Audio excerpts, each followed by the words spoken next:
پاکستان میں گورنمنٹ زیادہ تر شارٹ ٹرم پلاننگ کو ترجیح دیتے ہیں، یہ لانگ ٹرم پلاننگ کو ترجیح نہیں دیتے، حالانکہ لانگ ٹرم پلاننگ سے ہی امریکہ، ویسٹرن کنٹریز اور اب چائنا اور انڈیا بھی کافی حد تک ترقی کر رہا ہے۔ مگر ان کی شارٹ ٹرم پلاننگ کی کچھ وجوہات بھی ہیں۔ ایک تو یہ ہے کہ وہ شارٹ ٹرم پلاننگ کرتے ہیں تاکہ ایسا پلان ہو جس کا ریزلٹ ان کو ان کے گورنمنٹ کے آخری سال میں نظر آ جائے، تاکہ اس ریزلٹ کی بیسس پر وہ دوبارہ ری الیکٹ ہو سکیں۔ تو وہ تو ہمیشہ یہی چاہتے ہوتے ہیں کہ ہم نے ری الیکٹ ہونا ہے، بجائے اس کے کہ وہ یہ چاہیں کہ ہم نے کنٹری کو پروگریس دینی ہے۔ تو اس وجہ سے بھی شارٹ ٹرم پلاننگ کرتے ہیں۔ اور دوسرا یہ کہ ان کی گورنمنٹس کو زیادہ دیر رہنے بھی نہیں دیا جاتا۔ پاکستان کے اندر بہت ہی کم گورنمنٹس ہیں جنہوں نے اپنا پورا 5 سال کا عرصہ کیا ہے۔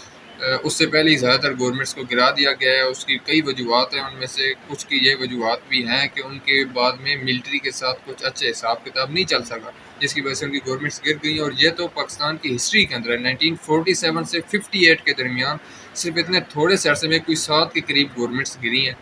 اور پھر اس کے بعد اچانک ایوب خان کا مارشل لا لگ گیا، وہ بھی سکندر مرزا نے ڈیموکریسی کو ڈالا جوتی کے نیچے اور ایوب خان کو بنا دیا پاکستان کا ملٹری ڈکٹیٹر۔ اگرچہ اس میں یہ بھی بات ہے کہ ایوب خان جب چیف آف آرمی اسٹاف بنے تھے، اس ٹائم بھی جو 4 جنرلز جن کے نام سامنے آئے تھے کہ ان میں سے ایک کو بنانا ہے، ان کے بجائے ایوب خان کا نام تو اس میں تھا ہی نہیں۔ پتہ نہیں کس طرح نیچے سے اٹھا کے اوپر لایا گیا، اور پھر بعد میں وہ بھی سکندر مرزا اس ٹائم فارن منسٹر تھے، تو انہوں نے کوئی ہاتھا پائی کی، اور خیر بعد میں انہوں نے اس کو ملٹری ڈکٹیٹر بھی بنا دیا۔ اور پھر ایوب خان نے اپنا بڑا لمبا دور گزارا۔ ملٹری ڈکٹیٹرشپ سی واحد پاکستان میں ہے جنہوں نے 5 سال سے اوپر کا عرصہ کاٹا ہے، باقی گورنمنٹس نے تو نہیں کاٹا۔ خیر انہوں نے کوئی زیادہ ترقی نہیں کی، شارٹ ٹرم پلاننگ کی۔ اور میرا اس حوالے سے ایک بڑے مزے کا قصہ ہے جو ایوب خان کے حوالے سے ہی ہے، اور پاکستان کے فارمر فائنانس منسٹر نے ایکسپریس ٹریبیون کے اوپر، اور بڑے مزے کا قصہ ہے، تو میں اس پہ بھی تھوڑی سی بات چیت کروں گا۔ لیکن اس سے پہلے میں یہ بھی بتا دوں کہ جس طرح پاکستان ابھی بھی شارٹ ٹرم پلاننگ کرتا ہے، پاکستان نے آئی ایم ایف سے قرضے لیے ہیں، لیکن اس کے پاس کوئی لانگ ٹرم پلان نہیں ہے کہ ہمیں خود اپنی اکانومی اس طرح امپروو کرنی ہے تاکہ ہمیں بار بار قرضے نہ لینے چاہیے آئی ایم ایف سے، کیونکہ ہم ان کو پورا نہیں کر سکتے۔ کم از کم ابھی تک تو اکانومسٹ یہی کہہ رہے ہیں کہ یہ پورے نہیں ہوں گے جب تک کہ ایک بہت ہی ہیوی قسم کی اکانومک پالیسی نہ بنائی جائے جس پہ ساری پولیٹیکل پارٹیز ایگری ہو جائیں کہ یار کسی کی بھی گورنمنٹ آئے گی ہم ان چیزوں کو نہیں چھیڑیں گے، ملک کی اکانومی سب سے اہم ہے۔ تو ابھی تک تو ایسی کوئی ہمیں نظر نہیں آ رہا سامنے کے کوئی ایسے حالات و واقعات ہوں۔ انڈیا نے اچھی خاصی ترقی کی ہے، آئی ایم ایف سے انہوں نے ٹوٹل 2 بار قرضے لیے تھے، اب دوبارہ انہوں نے کبھی قرضہ نہیں لیا، اور ان کی اکانومی بھی بہت ہیوی ہے۔ فارن ایکسچینج ریزروز ان کے $600 بلین سے اوپر ہیں، جبکہ ہمارے $10 بلین سے اوپر بھی نہیں جاتے، بہت مشکل سے جاتے ہیں قرضے اکٹھے کر کے۔ نارملی ہمارے 2 سے 3 بلین کے درمیان اڑ جاتے ہیں، اور پھر حکومت کو ٹینشن پڑتی ہے کہ اگر یہ بھی ختم ہو گئے تو ہم پھر باہر ملک سے تیل کس طرح منگائیں گے، کوکنگ آئل کس طرح منگائیں گے، اور باقی ساری ضروریات کی چیزیں کس طرح منگائیں گے، ہماری تو اکانومی کولیپس کر جائے گی، ڈیفالٹ ہو جائے گا۔ خیر اچھا، ان کا قصہ جو تھا وہ بڑے مزے کا ہے۔ وہ یہ ہے کہ وہ کہتے ہیں کہ ایوب خان کے دور کے بالکل اینڈ پہ 1969 میں جب ان کا دور ختم ہو گیا تھا، اور new military dictator Ayub Khan نے لگا دیے تھے یحییٰ خان کو،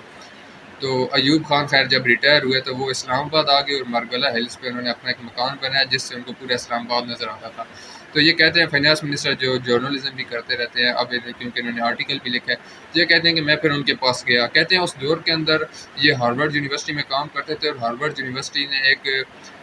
یونیورسٹی میں امریکہ نے ایک علیحدہ بورڈ بنایا تھا ڈیولپمنٹ ایڈوائزری سروس کے نام سے۔ اس کے اندر اکانومسٹ تھے، وہ سارے اکانومسٹ، ان کا جو کام تھا وہ میں آپ کو بعد میں بتاؤں گا، لیکن خیر اس بورڈ کے ساتھ بھی یہ افیلیٹڈ تھے۔ تو اس بورڈ کے جو اکانومسٹ تھے وہ مختلف کنٹریز میں جاتے، اسپیسیفکلی اس دور میں جا رہے تھے ساؤتھ ایشیا کے اندر، پاکستان اور انڈیا کے اندر، کیونکہ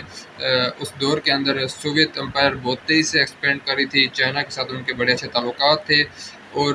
پاکستان سب سے پہلے امریکہ کے ساتھ دوستی کا ہاتھ بڑھا چکا تھا 1948 میں جب لیاقت علی خان گئے تھے امریکہ، اور انہوں نے امریکہ کو اجازت دے دی کہ آپ پاکستان میں اپنے سپائی اڈے کھول لیں، کیونکہ امریکہ چاہتا کہ وہ نظر رکھے سوویت یونین پر کہ وہ ایکسپینڈ کر رہی ہے، کس طرح کر رہی ہے، اس کی ایکٹیویٹیز کیا ہیں، چائنا پر بھی وہ نظر رکھے۔ تو پاکستان نے ان کو سپائی کے اڈے دیے تھے، اسی وجہ سے پاکستان اور امریکہ کی دوستی ہو گئی تھی۔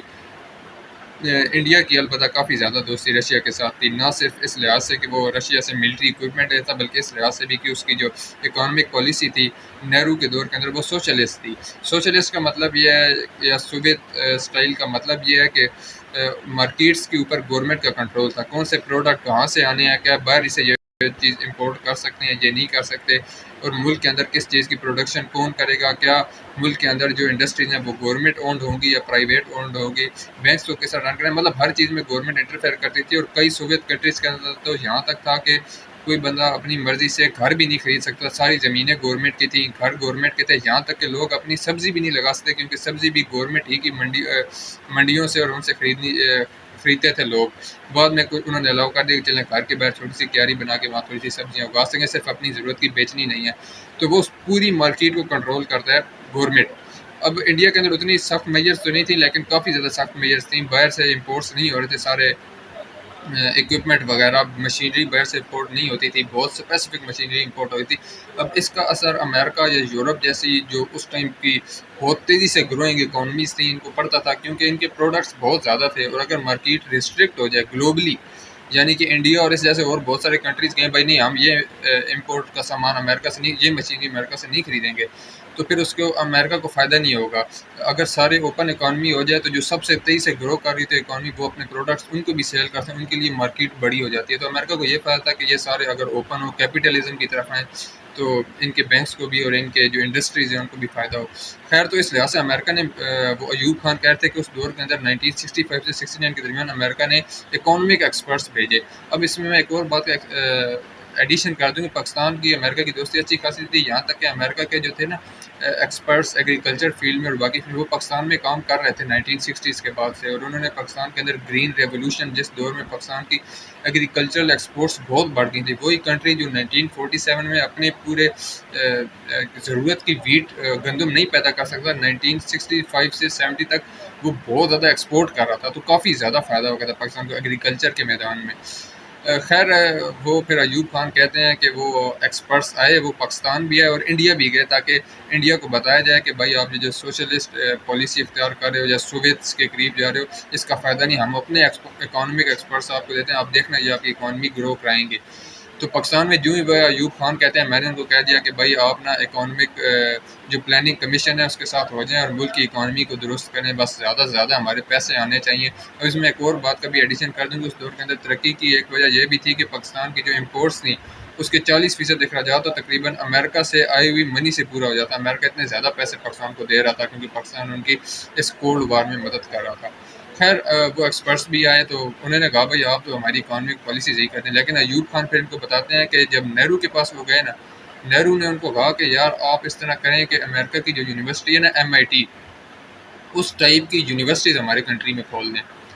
اب MIT امریکہ کی اس ٹائم ٹاپ کلاس یونیورسٹی ہے، ہارورڈ بھی ہے لیکن MIT میکسیمم کورسز کے اندر وہ ٹاپ پر رہتی ہے، اتنی اچھی یونیورسٹی ہے، اور اس کے ایکسپرٹس تو پھر ساری فیلڈس کے اندر دنیا کے اندر بہت مشہور ہیں۔ تو خیر انہوں نے پھر امریکہ کے انڈیا کے اندر ایجوکیشنل ڈپارٹمنٹس کھولے اور کئی فیلڈس کے اندر انہوں نے نیو یونیورسٹیز بنائی، جس میں اسپیسیفکلی میں IIT کا ہی ذکر کر دیتا ہوں۔ IIT 1990 میں $100 ملین کی تقریباً اس کا ریونیو تھا،